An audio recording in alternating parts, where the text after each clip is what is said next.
Hello and welcome to Nikolai's genetics lessons, and today's video going to be about population genetics. And here's the problem: if 36% of the population is heterozygous for certain gene, what percentage of the population will show the recessive phenotype in the next generation?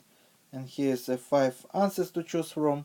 As usual, I recommend you to pause video here, try to solve this problem on your own first, and when you would be ready you can run video again and you can compare your answer with my answer and explanation.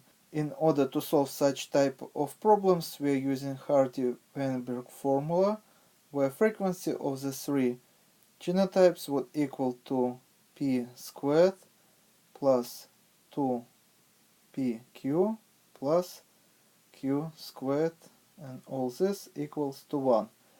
So if we have two alleles p and q, you may be more get used to alleles dominant A and recessive allele A, so p squared would stand for the genotype capital A, 2pq would stand for the heterozygous genotype capital A, small a, and q squared would stand for the homozygous recessive genotype.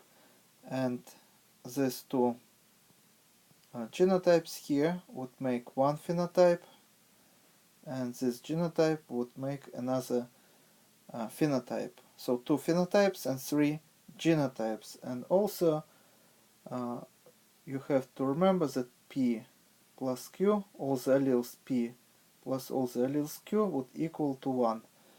Once again, p stands for the dominant allele A and q stands for the recessive allele A.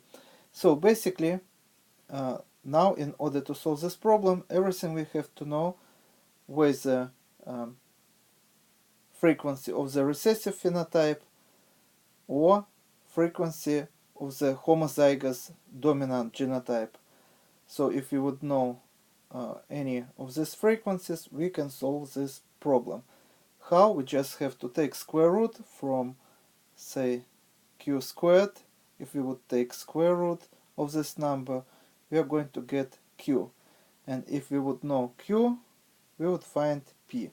So we just have to deduct from one number q, and this is how we are going to get p.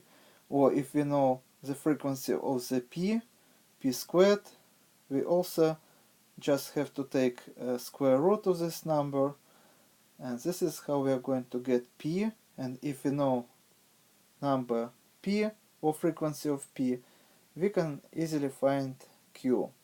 But in this problem, we don't know frequency neither of the recessive phenotype, nor genotype, nor homozygous dominant genotype, and even if we know that frequency of this heterozygous genotype equal to 36% or to 0.36, we cannot solve this problem. So as you see, the correct answer would be we need more information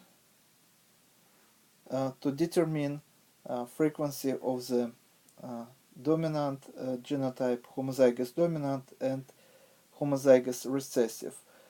And even if we know the frequency of the heterozygous genotype, we cannot say what is the frequency of the p and q alleles here. Now we also can say frequency in the next generation, because we don't know fitness of each genotype. So basically, answer E would be our answer today, and this is all for today. Thank you for your attention. Please subscribe for my new videos that I post almost every day. Thumbs up if you like this video. Please write your comments, questions if you have any. Share this video with your classmates, and see you in the next video. Goodbye.